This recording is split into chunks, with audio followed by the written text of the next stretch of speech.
Toi qui résides en Allemagne, que ce soit dans le cadre des études, d'une formation ou bien tout simplement de l'asile, aujourd'hui je te présente l'Allemagne sous un nouvel angle. Un angle qui personnellement a impacté ma vie et m'a permis de découvrir l'Allemagne sous de nouvelles couleurs. Et je suis sûr qu'à la fin de cette vidéo, si tu ne connais pas encore cet aspect, elle impactera certainement la tienne. Alors sans plus tarder, aujourd'hui je te parle des clubs, des associations ou Vereine en Allemagne et je te donne quelques astuces qui certainement t'aideront dans ta vie personnelle, professionnelle et même t'aideront à t'épanouir un peu plus et un peu mieux en Allemagne. Alors assois-toi, la vidéo commence tout de suite. D'entrée de jeu, j'aimerais rappeler quelques qualificatifs que l'on entend très souvent sur l'Allemagne et sur les Allemands tout particulièrement. On dit d'eux très souvent qu'ils sont des personnes très réservées, difficiles d'approcher, que ce soit dans les lieux publics comme dans les lieux privés. Leur langage corporel semble dire qu'ils ne veulent pas être dérangés et c'est difficile lorsqu'on est étranger véritablement de les aborder dans la rue ou même de comprendre comment les approcher de la meilleure des façons qu'ils soient. Et donc ils donnent toujours cette impression-là qu'ils sont des personnes très strictes, très stoïques, très HS, très centrées sur les règles, sur le respect des lois en vigueur et qu'ils ne laissent véritablement que très peu de place pour les émotions, pour l'affectif, pour le social. Mais nous allons, est-ce vraiment le cas? Aujourd'hui, j'aimerais poser cette question, est-ce véritablement ce qui caractérise l'homme allemand ou alors serait-il tout simplement axé sur d'autres choses qui lui sembleraient plus importantes? Et à la fin de cette vidéo, je pense qu'on aura une réponse à cette question. Alors, ce qu'il faut comprendre, c'est que la société allemande, comme toutes les autres sociétés, a un ensemble de codes écrits et non écrits qui la régit. Et dans la vie sociale, ces codes non écrits sont un peu plus subtils que dans les autres sociétés et donne véritablement l'impression à des non-autochtones, à des étrangers comme toi qui regardes cette vidéo, que c'est difficile de s'intégrer, c'est difficile de faire partie, c'est difficile de comprendre.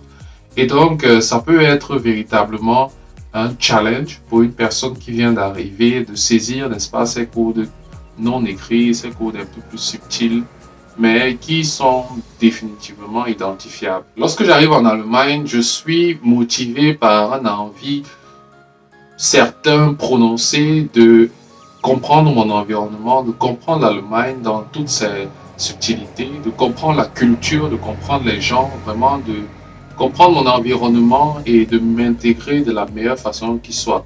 Et donc, extraverti comme je suis, je parle aux gens, je discute avec des camarades de l'université, je leur pose des questions et il en ressort véritablement que chacun de mes camarades fait partie, est membre d'une association, que ce soit dans la ville où se trouve l'université ou la ville ou une des villes voisines.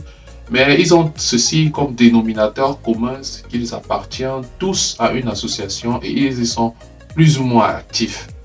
Et donc, je me donne donc pour mission de véritablement aussi intégrer une association et de découvrir cette partie de la vie allemande que je ne connais pas encore. Alors, ce qu'il faut savoir, c'est qu'en Allemagne, des clubs, des associations, des Vereine, il y en a partout, que ce soit dans les métropoles comme dans les campagnes, il y en a partout et pour tous les goûts. Alors, tu trouveras selon tes envies, tes désirs, des clubs à caractère un peu plus intellectuel, comme des clubs de lecture, des clubs sportifs, comme les clubs de football, pour ceux qui aiment le football, de basketball, de volley, de golf, des clubs à caractère un peu plus culturel, de carnaval, des clubs un peu plus de hobby, des clubs de danse, des clubs de musique, des clubs où tu pourras véritablement, peut-être si tu aimes jouer un instrument, apprendre à jouer la guitare, apprendre à jouer le piano et ainsi de suite. Et donc, il y en a véritablement pour tous les goûts et selon les sensibilités, tu trouveras véritablement ce qui t'intéresse. Peut-être tu cherches un club un peu plus caritatif, un peu plus démonstratif, un peu plus politique, ou bien un club un peu plus religieux. Véritablement, en Allemagne, tu trouveras tout ce dont tu cherches et il y en a véritablement pour tout un chacun. Mais tout d'abord, revenons à mon inscription. Eh bien, je trouve un club, je m'inscris à ce club et je paye comme frais d'inscription 15 euros. Et mensuellement, je paye 12 euros chaque fin de mois. Vous comprenez, donc c'est un prix assez dérisoire. Et la raison derrière, c'est que les clubs ou les vereins veulent tout simplement que les étudiants puissent payer leurs frais mensuels sans trop de difficultés. Et c'est un peu plus coûteux pour les gens déjà qui sont déjà à plein temps dans la vie active et qui ont déjà un travail. Pour eux, cette somme sera probablement doublée, voire triplée. Et selon les clubs, effectivement, un club de golf sera peut-être plus coûteux qu'un club de football. Donc, je peux donc ainsi, avec cette somme assez dérisoire, payer chaque fin de mois et aussi rester le plus longtemps possible dans ce club, vu qu'il ne doit pas advenir une quelconque difficulté financière. Et pour un étudiant, c'est tout à fait intéressant parce que tout au long de ses études, il pourra rester membre du club et peut-être même lorsqu'il débutera sa vie active, sa carrière, il pourra aussi continuer à être membre du club sans trop de difficultés. À moins qu'il n'advienne que peut-être ils doivent, pour des raisons professionnelles, familiales, changer de ville, aller ailleurs. Et donc c'est seulement à ce moment-là qu'il ressentira une nécessité prononcée de quitter le verein. Un environnement privé comme celui-là permet, n'est-ce pas, de découvrir le monde aux alentours et de se rendre compte qu'effectivement, tous les membres des vereins appartiennent véritablement à toutes les couches de la société. Et donc, on aura des chefs d'entreprise, des employés, des étudiants, des personnes normales, des chômeurs, bref, il y en a un peu de tout. Et c'est idéal pour un étudiant qui veut apprendre un peu plus sur son art. Les vereins sont généralement à but non lucratif, ils sont enregistrés dans la ville et ont de se faire un statut juridique. Ils sont généralement gérés par 3 postes récurrents qui sont le poste de président, le poste de secrétaire et le poste de trésorier. C'est véritablement le lieu pour faire des relations pour la vie, nouer des amitiés éternelles. Parce que lorsque par exemple un jeune de l'association a des difficultés à trouver une maison dans la ville, par exemple, les plus anciens s'empresseront de lui faire des recommandations, de l'aider dans cette tâche afin qu'il trouve un toit le plus proche possible de la ville. Ou alors lorsqu'il cherche un job d'été, un job étudiant ou tout simplement un mini-job, un job à temps partiel, et bien là encore, pas besoin d'écrire un CV, il recevra la plupart du temps, sans même avoir demandé des recommandations, de tout ancien membre du club, de l'association ou du verein, pour, n'est-ce pas, trouver le plus vite possible un endroit où il pourra gagner son pain quotidien.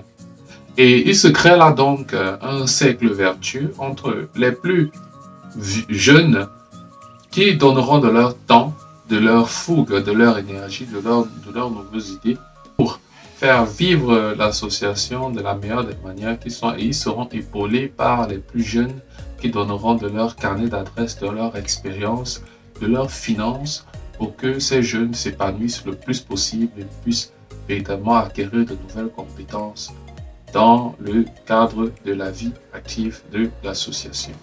Et donc l'association vivra dans de mille feux et pourra donc continuer à s'épanouir et tout le monde y trouvera son compte. Un tel système est une opportunité d'intégration pour une nouvelle personne dans la ville, car un système aussi bien organisé te permettra de rencontrer des gens dans le cadre approprié et tu pourras donc te faire de nouveaux amis, t'intégrer, améliorer ta capacité linguistique, apprendre un peu plus des mœurs, des us et coutumes, de la culture des personnes autour de toi. Tu pourras donc aussi découvrir, analyser leur sensibilité politique et sociale et apprendre un peu plus sur le monde qui t'entoure. C'est donc une opportunité pour toi de t'améliorer, d'acquérir de nouvelles compétences tout en t'épanouissant et ça te permettra de te sentir un peu mieux dans ton entourage et certainement un peu moins seul. Alors ne tarde plus, juste à la fin de cette vidéo, regarde sur Google Maps, sur Google tout simplement, les vereins autour de toi, les associations autour de toi. Fais des recherches selon ce que tu as envie de faire regarde les modalités sur les sites web des associations, prends des renseignements, appelle, informe-toi et inscris-toi et profite, n'est-ce pas, de cette opportunité qui s'offre à toi à moindre coût, sans trop de tracasseries, et découvre ce nouvel aspect de l'Allemagne, apprends ces codes qui certainement sont parfois très subtils, difficiles à comprendre, mais qui sont, lorsqu'on est dans le bon cadre, faciles à s'approprier. Nous arrivons donc à la fin de cette vidéo. J'espère qu'elle t'a plu, j'espère que tu as pu apprendre de nouvelles choses et je t'invite à laisser un commentaire si tu as une expérience similaire ou si tu aimerais ajouter quelque chose de positif, de constructif. Écris-moi, laisse un commentaire, informe-nous, donne de la force à cette vidéo, laisse un pouce bleu si elle t'a plu, ou alors si tu as des sujets que tu aimerais que j'aborde dans des prochaines vidéos, fais-moi savoir et certainement tout ce qui encadre la vie d'étudiant, la vie en Allemagne, tout court, la vie de travail, je couvrirai certainement dans une prochaine vidéo. Merci de m'avoir écouté et à la prochaine.